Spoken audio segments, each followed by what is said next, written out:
You know, I really love asking questions. They say that great leaders ask the right questions. They ask questions that get to the heart of the matter. Great leaders don't have all the answers, but they ask the right questions. And one of the things I'm so passionate about is equipping leaders with tools to help them to ask the right questions. And I've got for you a number of questions that are called noteworthy questions to ask yourself. Now, I like to do this at the start of a year, but if you're listening to this or watching this material halfway through the year, you can still use it. And I want to start off with the first key question. This question will help you to take charge of your life, to feel like you're really in charge and shaping your life. Noteworthy question number 1. Ask yourself the question, what is my stop to-do list? You see, very often when people go into a new year, for example, they say to themselves, I want to do this, this, and this, and that. But they never talk about what they're going to stop doing. It's so important to talk about what you're going to stop doing.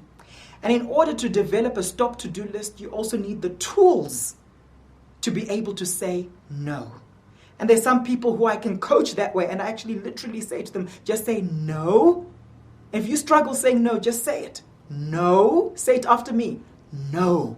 And you don't have to apologize for saying no. You see, powerful people are able to say no. There's nothing wrong with power.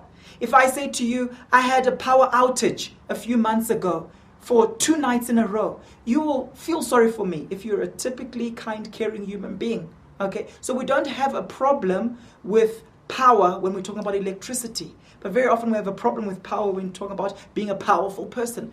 Problem isn't being powerful. The problem is the abuse of power. And part of being a powerful individual is learning to ask the right questions. And the key noteworthy question is, what is my stop to-do list? Now, the main tool that will help you in developing that is being able to exercise boundaries. And when we talk about boundaries, we're talking about setting limits. That's a type of boundary. It's where you can set limits. Okay? For example, if your husband likes to entertain quite a lot, you can literally say, you know what, guys, thanks, it's been a great evening. You guys can carry on. I'm going upstairs. I've got an early start tomorrow, so I'm going to bed. You've just set limits. When we talk about boundaries, we're also talking about space boundaries, where you can say, guys, in this lounge, there's no smoking. Thanks for visiting, but if you'd like to smoke, please do so outside and just watch what direction the wind is blowing. That's a space boundary. And you can only do that if you value yourself, if you believe that you're important enough, you are worthy enough to be able to create those boundaries. You see, the key thing is this. You cannot say yes to your mission in life if you're not at the same time saying no to some other things. So my noteworthy question, number 1 for you, is what do you need to say no to? What needs to be on your stop to-do list? What were you doing last year? That's seasonal. That's not for this year. What was that strategy you had or that time you spent with lots of people that was for last year or the year before? But now you're reviewing and you're realizing it's not for today. What was relevant last year is not for now.